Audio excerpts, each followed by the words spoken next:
Hoje nós vamos falar sobre uma decisão do ministro Alexandre de Moraes que analisou se uma lei municipal que proibia a utilização da chamada linguagem neutra deveria ter os seus efeitos suspensos até o julgamento final dessa ação que foi movida lá no STF. Essa decisão do ministro Alexandre já foi referendada pelos demais ministros e agora ela aguarda confirmação ou revogação numa decisão final e definitiva desse processo. Mas a gente vai ver na nossa análise que, com base nos fundamentos que foram utilizados nessa decisão proferida em sede de medida cautelar, já dá para a gente ter uma ideia do resultado final, até porque a gente já tem outros precedentes do STF nesse mesmo sentido. Então, para entender o que aconteceu nesse caso, se a linguagem neutra foi proibida ou se ela foi proibida e o STF proibiu a proibição, vem comigo para entender melhor. Para quem não me conhece, meu nome é Michelle, eu sou advogada e mestre em Direito pela PUC-SP. Aqui no canal a gente analisa os precedentes judiciais, porque não basta a gente saber o que diz a lei escrita, a gente precisa saber como ela está sendo interpretada pelos nossos tribunais para garantir segurança jurídica, igualdade e legalidade.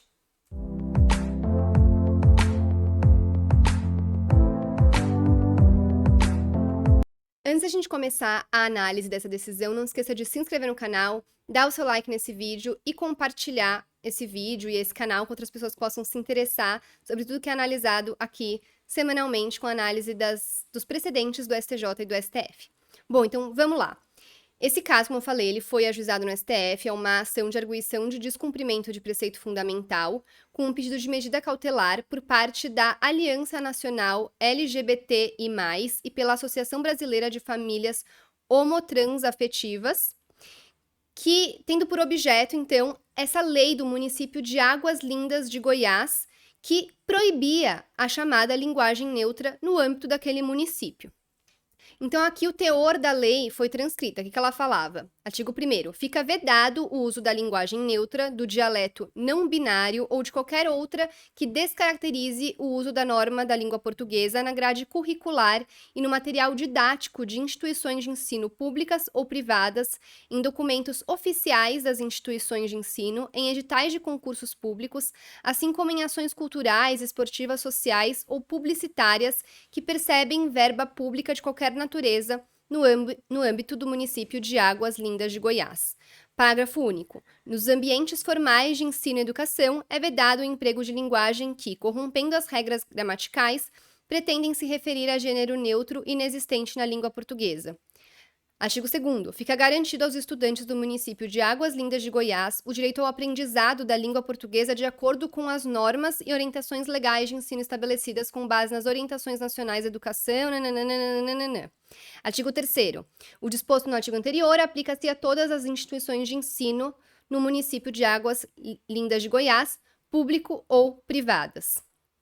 Artigo 4º. A violação do direito do estudante estabelecido no artigo 2º desta lei acarretará sanções às instituições de ensino privadas e aos profissionais de educação que concorrerem em ministrar conteúdos adversos aos estudantes, prejudicando direta ou indiretamente seu aprendizado à língua portuguesa.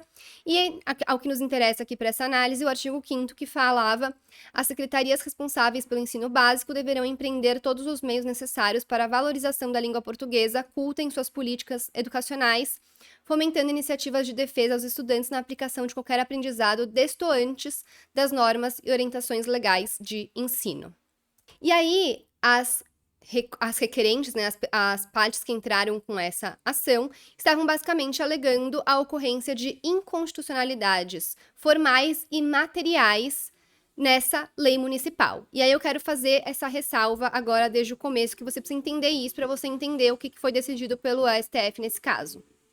Eu já falei isso aqui antes, mas a gente tem basicamente duas formas de inconstitucionalidade numa lei: a inconstitucionalidade formal e a inconstitucionalidade material. A inconstitucionalidade formal, ela decorre de algum vício no processo de formação da lei. A gente vai ver, por exemplo, qual foi o vício que foi alegado pelas pessoas que entraram com essa ação nesse caso.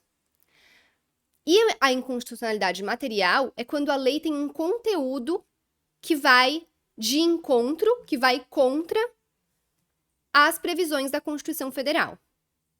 Então, a gente tem duas formas. E, nesse caso, as partes que entraram com essa ação perante o STF estão alegando que essa lei municipal, que proibia a utilização da linguagem neutra, tinha vício tanto de inconstitucionalidade formal quanto de inconstitucionalidade material. E a gente vai ver, então, com base no que elas fazem essas alegações. Mas é importante você entender essa diferença, porque o STF vai focar muito no ponto da inconstitucionalidade formal. Então, nessa decisão, não é que o STF já disse que a linguagem neutra é válida ou inválida, que ela deve ou não deve ser ensinada. Ele está falando sobre o aspecto da inconstitucionalidade formal dessa lei municipal. Vamos entender, então, melhor lendo a decisão.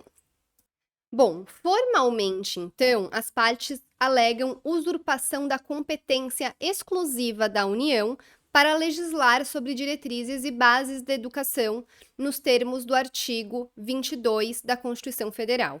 E de uma perspectiva material, elas alegam que, ao vedar a utilização da denominada linguagem neutra, a legislação impugnada incorreria em censura, constitucionalmente vedada também pela Constituição Federal, no artigo 220, que resultaria igualmente em violações aos direitos fundamentais à liberdade de expressão, de ensino e de aprender, vedação ao arbítrio imanente aos princípios da razoabilidade e da isonomia e violação à proporcionalidade, destacando a inadequação, a desnecessidade e a desproporcionalidade em sentido estrito da medida. Então, como eu já havia adiantado, as requerentes alegaram os dois tipos de inconstitucionalidade, formal e material. Então, vamos agora para os fundamentos que o ministro Alexandre de Moraes utilizou para conceder ou não a medida cautelar para, enquanto o processo tem o seu regular trâmite, essa lei ter ou não os seus efeitos suspensos, fundamentos dos quais, como eu já adiantei também, já foram referendados pelos demais ministros.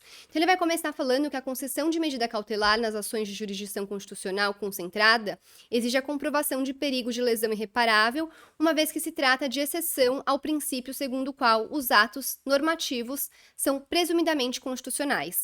Além do perigo de lesão irreparável, a gente tem que ter a comprovação da fumaça do bom direito, que são os conhecidos requisitos para concessão de tutela antecipada, de medida cautelar e etc., que são o fumus boniuris e o periculum in mora, em latim. E aí ele já vai adiantar que, em sede de cognição sumária, ele entende que esses requisitos para concessão da medida cautelar estão presentes. E por quê?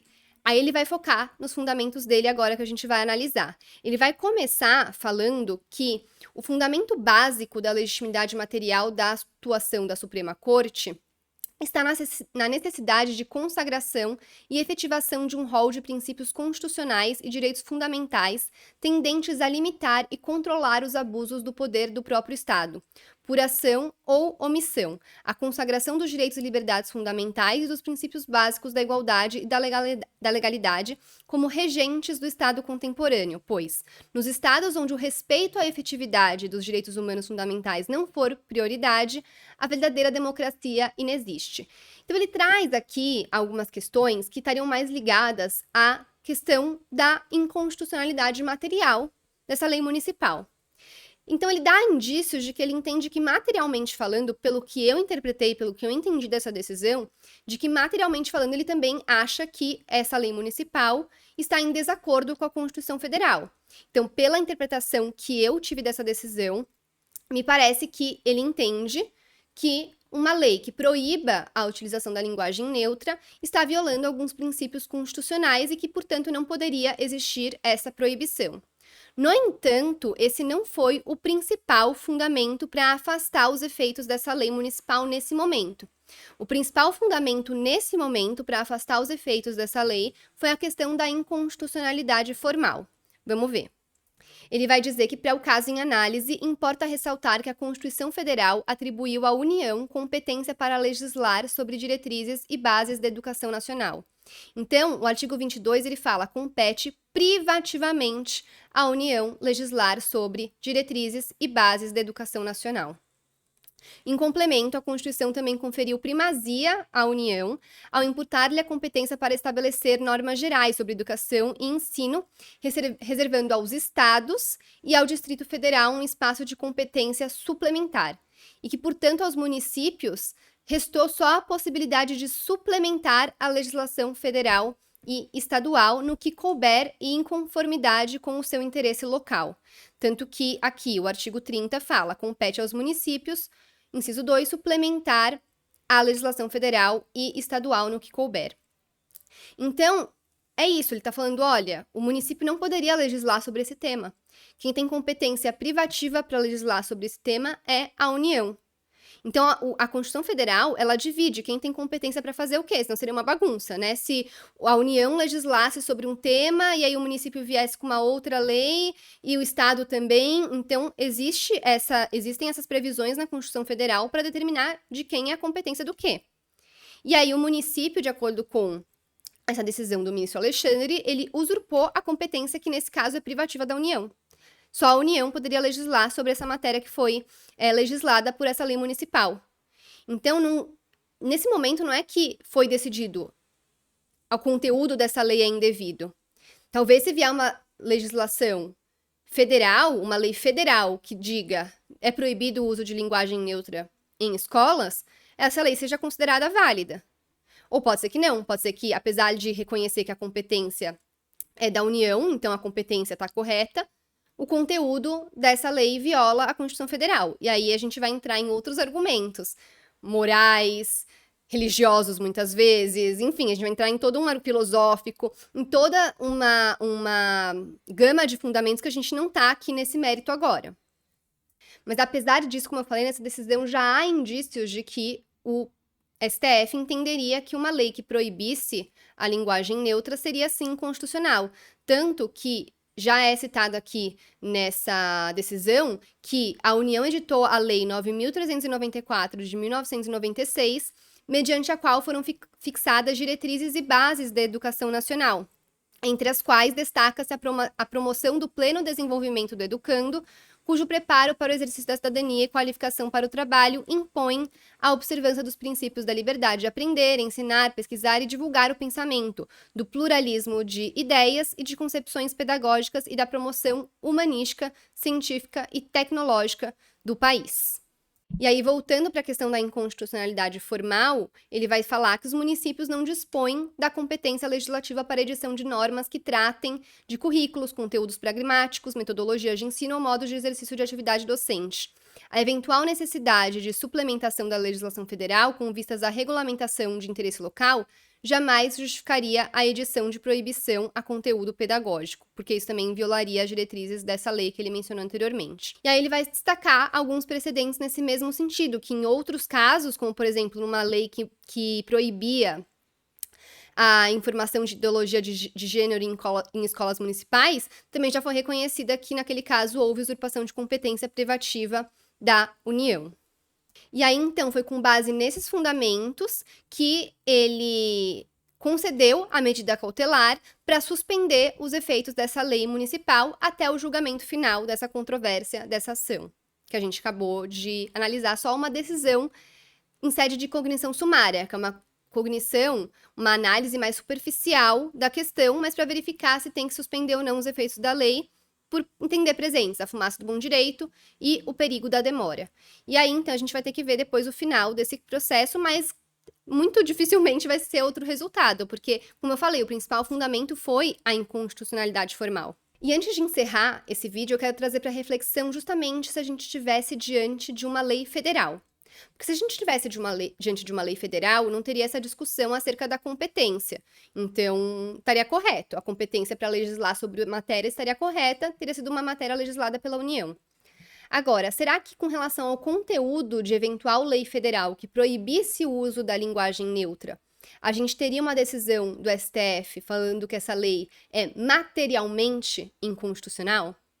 O que você acha? Você acha que essa decisão já deu indícios do entendimento do STF também com relação a essa questão da inconstitucionalidade material? Ou você acha que a gente poderia ter uma discussão muito mais profunda, inclusive é o que eu acho que a gente teria que ter uma discussão muito mais profunda, para analisar se uma lei que proibisse a utilização da linguagem neutra seria inconstitucional ou não, materialmente falando, se tratasse de uma lei federal. Eu acho que é um tema muito complexo e eu acho que, pessoalmente falando, a gente tem que tomar cuidado nessa questão do ensino. Dependendo também de qual é o ano do colégio que a pessoa está, que os estudantes estão, a partir de qual momento, para também não confundir as pessoas no tocante à educação do conhecimento da própria língua portuguesa, que já é uma língua muito difícil de entender. Então, eu acho que não tem problema nenhum que a gente fale para os alunos que existe dialetos em todo o país, diferentes, inclusive o dialeto da linguagem neutra, mas que a gente tem, pelo menos até hoje, uma linguagem formal, que é a regra, que a gente tem uma regra a ser seguida, a gente tem regras a serem seguidas, né? O próprio direito estabelece regras a serem seguidas. Então, a gente permitir que, eventualmente, seja utilizado em documentos formais, em provas e etc., a linguagem neutra poderia ser prejudicial para esses alunos num futuro no mercado de trabalho, porque eles não saberiam usar a linguagem formalmente correta e aceita, porque eles teriam aprendido desde pequenos na escola que tudo bem usar a linguagem neutra, mas a linguagem neutra não é aceita em todos os ambientes, principalmente no mercado de trabalho, competitivo e tudo mais. Então a gente precisa pensar nessa perspectiva também, ensinar que existem dialetos, mas entender qual que é a língua portuguesa oficial, que tem que ser seguida em documentos oficiais, etc, etc. Então, acho que é um debate complexo e que, se vier uma lei federal para proibir, vai necessitar que depois, com certeza, vai chegar no STF para análise, para a gente verificar e ter uma análise realmente profunda e um debate realmente profundo, no qual toda a sociedade possa participar. Eu quis mostrar no vídeo de hoje como a gente teve essa decisão do STF, mas muitas vezes, por manchetes que a gente vê sensacionalistas, a gente acha que STF liberou a utilização da linguagem neutra. E não foi isso. Foi simplesmente uma decisão que suspendeu os efeitos de uma lei municipal, principalmente pelo fato de que essa lei municipal estava usurpando a competência privativa da União para legislar sobre essa matéria. Tá bom? Mas vamos ficar de olho se vierem outras leis, outras decisões sobre o assunto. Com certeza vai ter vídeo aqui no canal analisando. Então é isso, quaisquer dúvidas, deixa aqui nos comentários e também deixa a sua opinião. Você acha que a linguagem neutra tem que ser utilizada ou não? Ela pode ser ensinada ou não? Como? Quais são os limites? Não tem limite? Deixa aqui nos comentários que eu quero saber a sua opinião. Para sempre um debate saudável e respeitoso. Muito obrigada e até a próxima!